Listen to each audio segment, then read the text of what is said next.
Halo guys, gua lagi pengen coba baca novel. Ini rekomendasi dari temen sih, katanya bagus. Gua kalau baca novel sih jarang, tapi ini gue pengen mulai lagi lah ya. Ini apa? Judulnya Gunung Hua ya, Sekte Gunung Hua. Ini lagi gue baca dari prolog ini ya. Kita mulai ya. Ini mungkin dalam hati apa ngomong sendiri ya. Terus ada penjelasannya, gigi terkatup cukup keras untuk menghancurkan setiap saat. Tinjunya cukup kencang untuk mengeluarkan darah merah tua. Gemetar dan kejang-kejang yang tidak bisa dikendalikan. Cukup marah untuk mengubah rambutnya menjadi putih.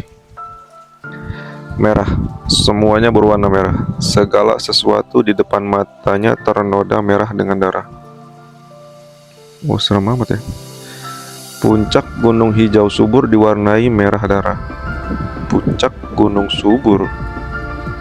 Puncak gunung hijau subur diwarnai merah darah. Perang deh, kayaknya habis perang sih. Kayaknya ya.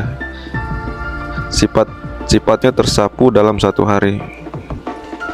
Nah, ini gue gak ngerti nih, mungkin translate-nya kali nggak pas. Kematian, yang tersisa hanyalah kematian. Apa tujuan semua pertumpahan darah ini? Chung Myung mencakar gagang pedang yang tertancap di bahunya, mencabut panjang pedang plum blossom yang patah. Oh, ini pemeran utama ya, Chung Myung ya. Mungkin lengan kirinya hilang. Lengan kiri hilang. Hanya sobekan lengan bajunya yang tertiup angin. Kakinya tidak terluka, namun dia hampir tidak bisa bergerak. Perutnya menggangga dengan lubang sebesar kepala bayi. Allahu Akbar. Bolong ini berarti perutnya. Namun Chung Myung tidak bisa merasakan sakitnya.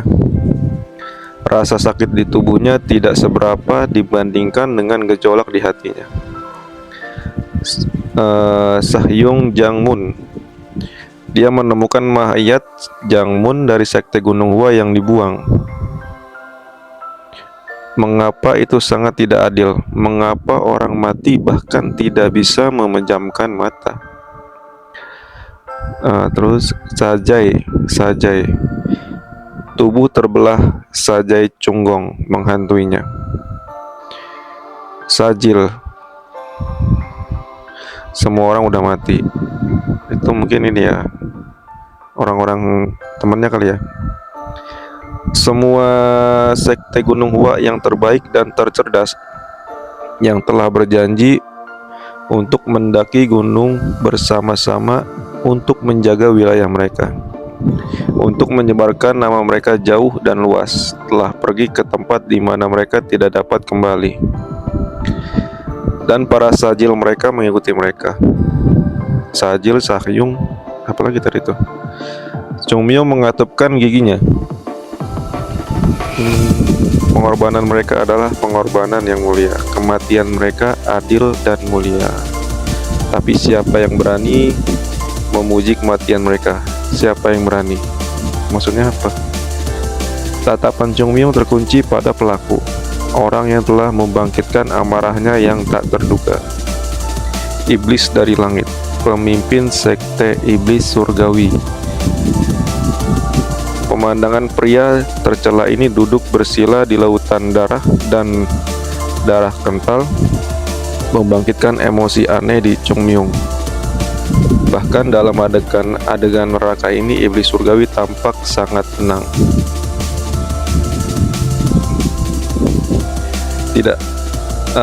Ketenangan tidak cocok untuknya sekarang. Puluhan pedang menembus tubuhnya. Wow, dan 2 tombak menembus perutnya. Setiap orang telah menghabiskan hidup mereka untuk menggulingkan iblis itu. Pertempuran antara pasukan terakhir yang hanya terdiri dari elit sekte dan iblis surgawi berakhir dengan kehancuran. Berarti udah ini kali ya, Orang-orangnya udah habis.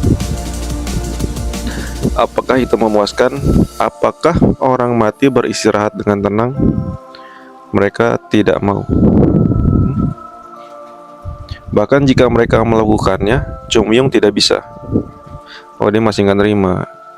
Butuh semua yang dia miliki untuk menghentikan kemarahan mencuri rasionalitasnya. Mata kosong dan pucat, iblis surgawi terbuka untuk menatap ke langit biru. Ganti posisi dulu.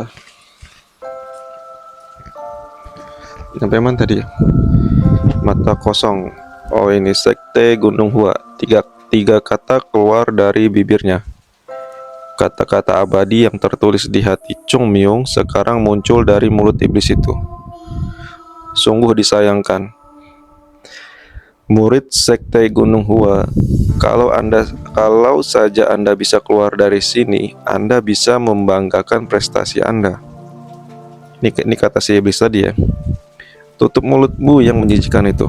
Kamu masih bisa bangga dengan tindakanmu. Dengan bantuan banyak orang, pedangmu akhirnya mencapai tubuhku. Oh, tutup mulutmu yang menjijikan itu dari Chung Myung ya. Terus si iblis ngomong lagi, kamu masih bisa bangga dengan tindakanmu. Dengan bantuan banyak orang, pedangmu akhirnya mencapai tubuhku. Diam. Perut Chung Myung bergejolak hanya karena mendengar nama sektenya dari mulut sial itu. Wow, perutnya udah bolong coy. Betapa malangnya setan surgawi sedang sekarat. Iblis ya, tadi ya. Bahkan sebagai iblis terhebat sepanjang masa, dia tidak dapat bertahan dari kehancuran gantiannya dan organ-organ yang dihancurkan. Dantian. Oke, next mungkin akan mengerti. Kejernihan yang luar biasa. Penampilannya tidak lebih dari napas terakhir hidupnya. Tapi kenapa? Mengapa seorang pria sekarat tampak begitu santai? Chunma tidak bisa dimengerti oleh Chung Myung. Chunma? Nama iblisnya Chunma kali ya? Jika saya diberi hanya 1 hari lagi, saya akan benar-benar menjadi makhluk yang layak mendapatkan nama iblis surgawi. Ini juga takdir. Chung Myung mencekram pedang yang ditarik dari bahunya. Oh, tadi nancep ya, ada pedang ya. Pisau yang ditempa dengan tajam memotong telapak tangannya. Itu dulu nih. Pisau yang ditempa dengan tajam memotong telapak tangannya. Dia motong tangannya sendiri. Satu langkah lain. Di akhir perang yang panjang dan mengerikan, Chung Myung bertatih-tatih menuju iblis surgawi. Menuju Chunma. Ingat ini, murid sekte Gunung Hua. Ingat ini, murid sekte Gunung Hua. Chung Myung itu murid sekte Gunung Hua ya. Mata Chunma tanpa emosi, bahkan saat Chung Myung mendekat. Ini bukanlah akhir. Setan akan kembali. Dan ketika itu terjadi, dunia akan ditaklukkan oleh iblis. Iblis tidak akan pernah bisa dihentikan. Kepala iblis surgawi jatuh ke tanah. Woi. Kepala iblis surgawi jatuh ke tanah.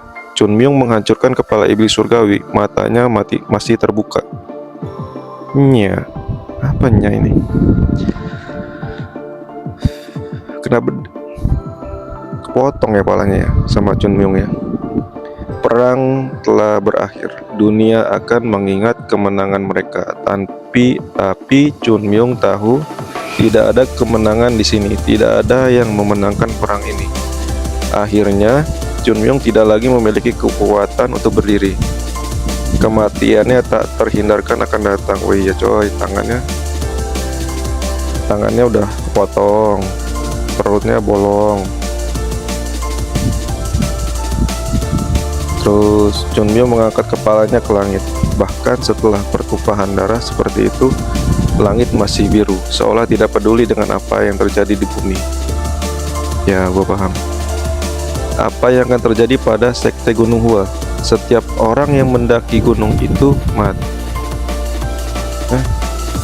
Bahkan jika ada yang selamat, mereka mungkin sedang menghembuskan napas terakhirnya. Tidak ada klan yang menderita sebanyak Sekte Gunung Hua. Sahyung Jangmun,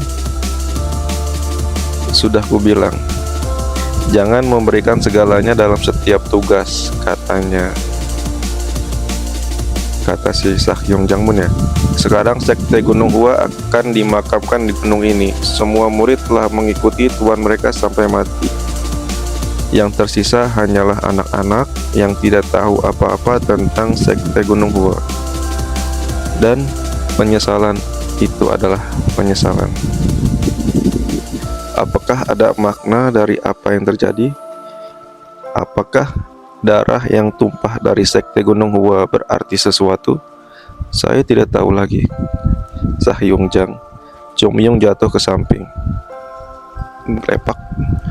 Jubahnya yang putih bersih dicat dengan bunga plum berdaun 5 terbentang di depan matanya. Kematian tidak bersalah. Akhir yang sepi, tanpa saksi, orang suci, pedang bunga plum yang hebat dari Sekte Gunung Hua sekarat seperti anjing. Sekaratul maut nih. Tapi kematianmu lebih baik daripada kematianku, karena ada seorang yang menangisimu. Chunmyung menangisi mereka. Maaf, Sanyung Jangmun. Penglihatan Chungmyun memudar. Jika dia mencurahkan sedikit lebih banyak waktunya untuk berlatih, apakah dia bisa menyelamatkan setidaknya satu orang? Jika dia mendengarkan gurunya dan omelan mereka, jika dia benar-benar mendapatkan pedang Gunung Hua dan bukan pedang bunga plum, tidak ada penyesalan, tapi itu semua adalah penyesalan. Yang tersisa hanyalah penyesalan dan kekhawatiran untuk sekte. Bunga plum dimaksudkan untuk jatuh, dan setelah musim dingin datang musim semi Gunung Hua. Murid ke-13 dari Sekte Gunung Besar Hua, orang suci pedang bunga plum, Chungyung, yang membunuh iblis surgawi di puncak 100.000 pegunungan dari Sekte Iblis Surgawi, tertidur lelap. Innalillahi wa inna ilaihi raji'un. Mati. Ini prolog ya. Berarti coba cek. Kok masih ada prolog gua napas dulu ya. Ngap juga. Assalamualaikum.